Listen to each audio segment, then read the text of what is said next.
Hey everyone on LinkedIn, good afternoon, good morning, depending on where you're tuned in from, because I know there are some people tuned in from the States today. I'm absolutely delighted to have my guest from the podcast that was out on Friday, Joanna Blomstrom. Joanna, do you want to give a kind of a quick intro to yourself, and then we can launch into talking about what we spoke about on the podcast? Yes, I'd love that. Thank you so much for having me. As you know, I'm not very good with short intros, but I will try. I run a company called PeopleNotTech. I write and I speak, and I am obsessed with agile and psychological safety. I think that is the shortest we can go. That is definitely a short intro.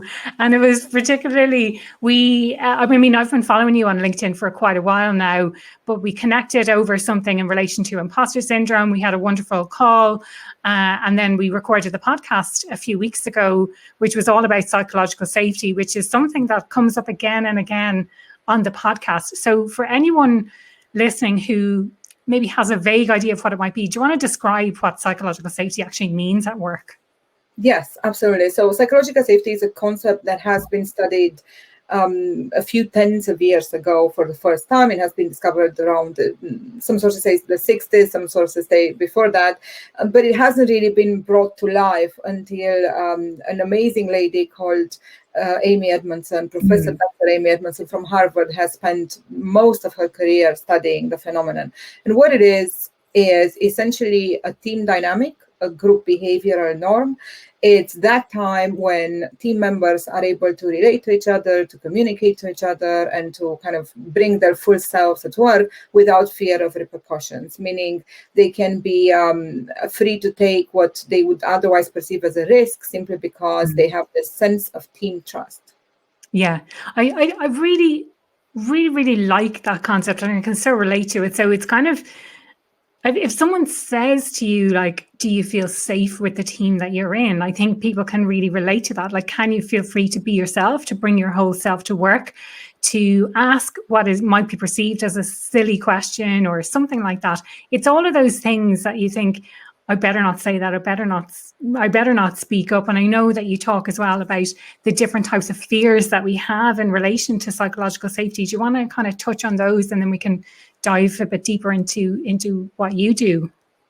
So there are a number of behaviors that constitute psychological safety. As a concept, we can all kind of relate to it. It's then when you run really fast with your team, when you're making magic, when you all kind of are feeling each other's vibe, and it's a sense of extraordinary togetherness, if you wish. But that's not good enough, and it's all poetry. So if you really want to kind of break it down, you should probably start looking at the behaviors that are the correct and right and good behaviors for psychological safety, that increase psychological safety. And there's behaviors that decrease it, like you've mentioned. Obviously, the biggest problem in psychological safety is whenever people have any type of fear that they encounter in any kind of context at work. So whether they are afraid, like I said, of looking incompetent or looking ignorant or looking negative or looking disruptive, all of those instances are moments when they are afraid that their image would be tarnished if they contributed anything. So they will not, as a result, sound alarm systems if at all they notice something that's wrong. They will not admit to mistakes. They will not contribute opinions. They will not raise a point. They won't be involved enough. Anytime that they stop themselves from speaking up, that's called impression management. And that's the negative side of psychological safety. Whereas there are positive and good behaviors, which are obviously those where they do open up and they do speak up and they do contribute. Yeah. I think it's such an interesting concept, but it's really important as well. And I know, like the Google project Oxygen, like it was the key thing for high performance teams, was this idea that people could feel safe with each other to share what's going on with themselves, to ask questions, and to not really be afraid. So I know how important it is. We cover some really great ground on the podcast. If you haven't listened to the full podcast, the link should be below. If you're watching this live, feel free to comment. I'd love to know that you're watching live, because I can't see who's actually watching at the moment. We can't. We're blind, so we're totally blind. Equally, if you're watching the replay, I'd love to get your thoughts in the comment below. We did have, in advance of going live today, a lovely listener sent me through some questions. So I'm going to read out those questions, and maybe we can have a think about those and what those means, and maybe some other people can relate to this. So on the podcast specifically, we spoke about this concept of being the superhero. So oftentimes the perception is that psychological safety has to come from the very top. But one of the areas that we explored on the podcast was that you could have an individual contributor, or you could have someone at mid-management level who's kind of playing the role of superhero. So in the context of that, the question from the listener is, for fatigued superheroes, do you have any suggestions on how they can stay fueled up when the organization is slow to respond? So that's the first question. A couple of things to address there. So if I go back for 1 millisecond, just to make a tiny correction, the Oxygen project that Google did was about leadership. Okay. It was the Aristotle project that was about teams, and they came up with those 5 coordinates. Number one, most important thing being psychological safety in high-performing teams. And then they talked about dependability, they talked about structure and clarity, they talked about purpose and impact.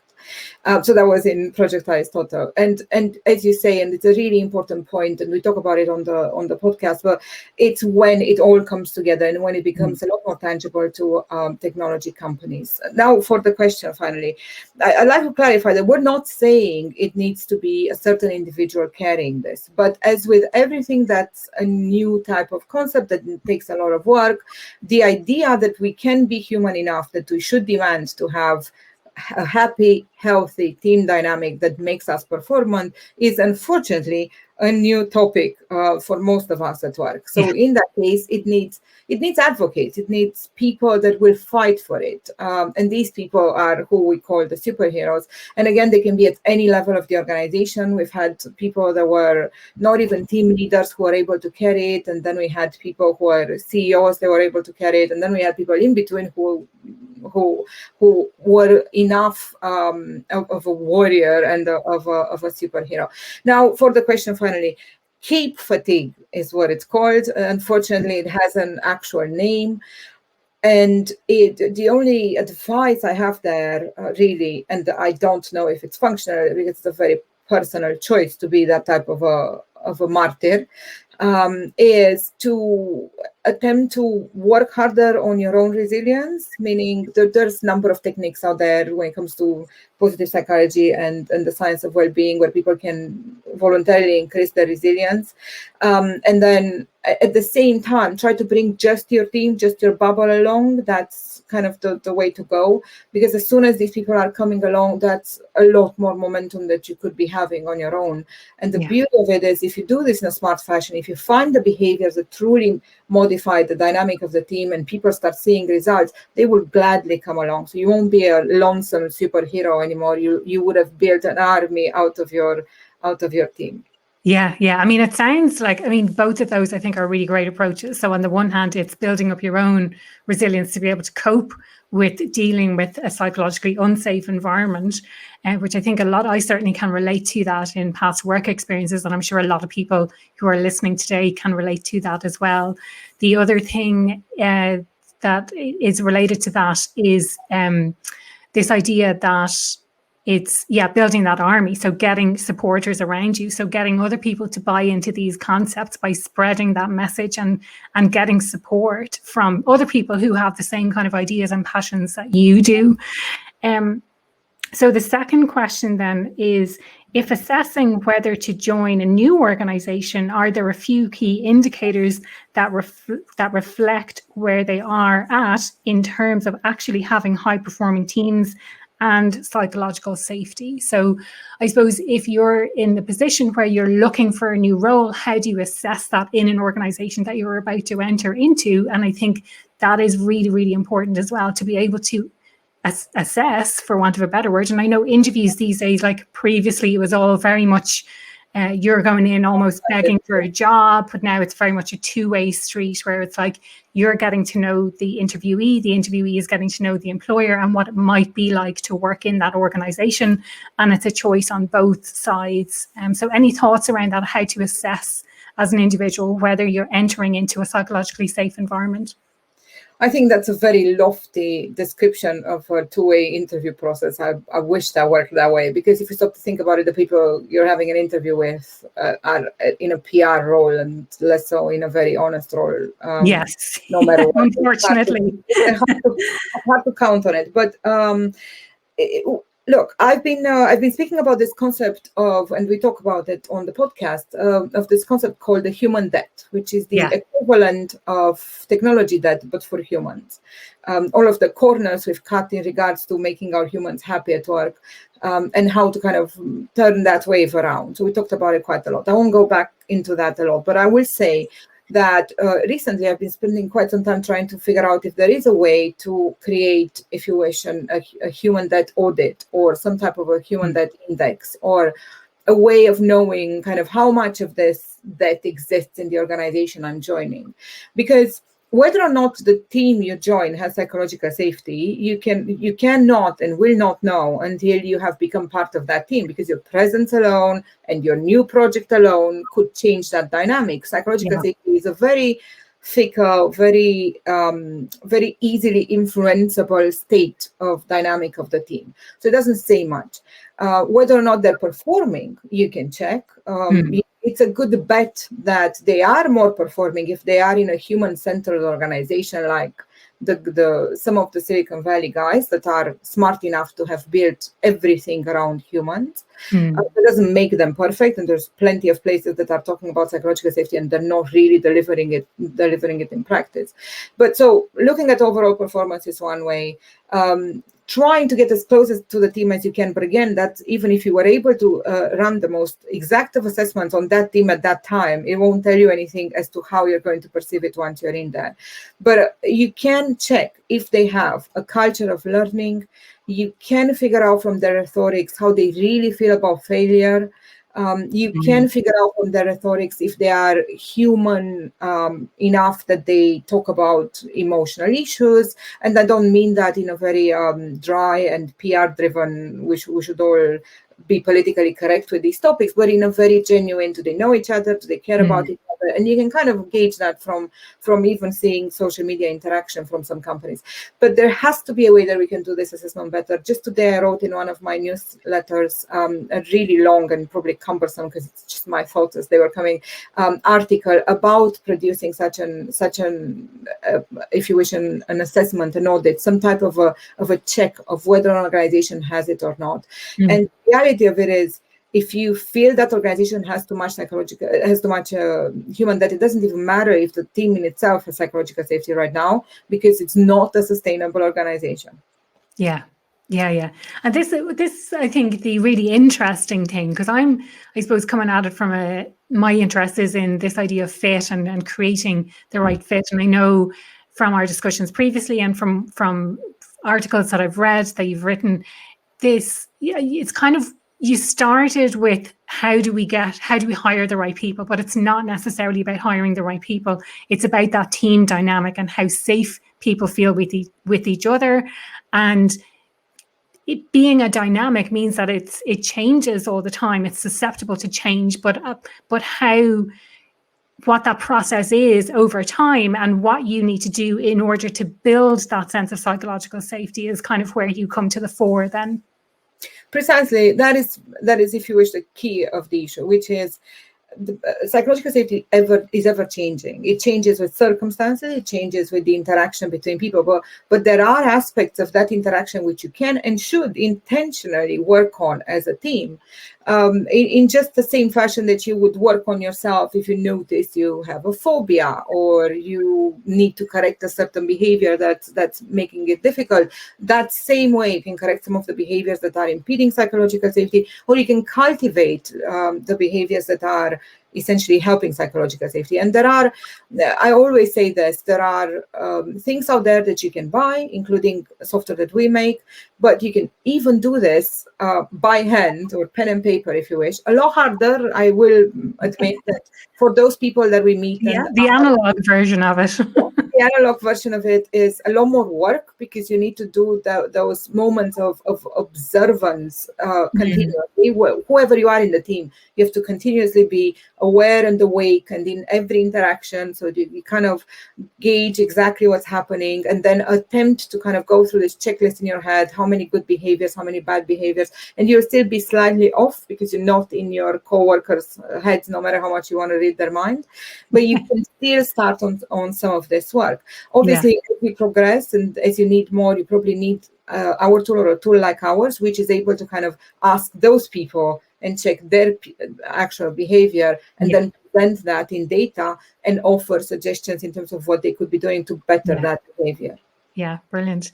Joanna, anything else to share in relation to the podcast, in relation to what you do, psychological safety in general? I want to give a shout out to Scott. Then he's watching live and he's saying it's excellent feedback.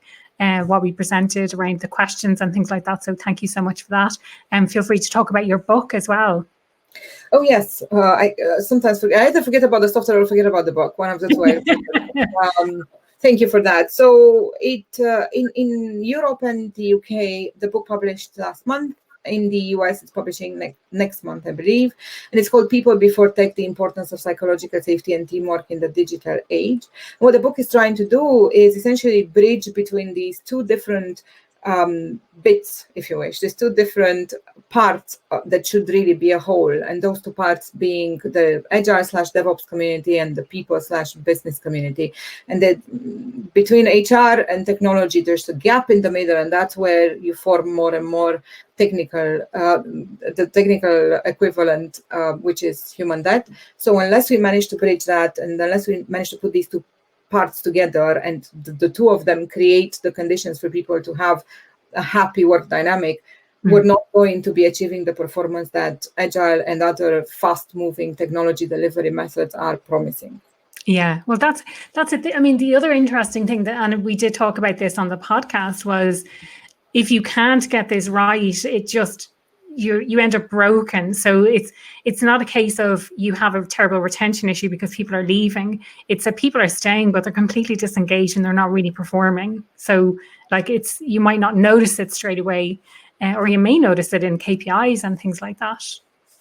I don't know how much noticing there is. Look, we all feel human debt. We all know when it exists. We know the moment it gets created. We can feel it's wrong.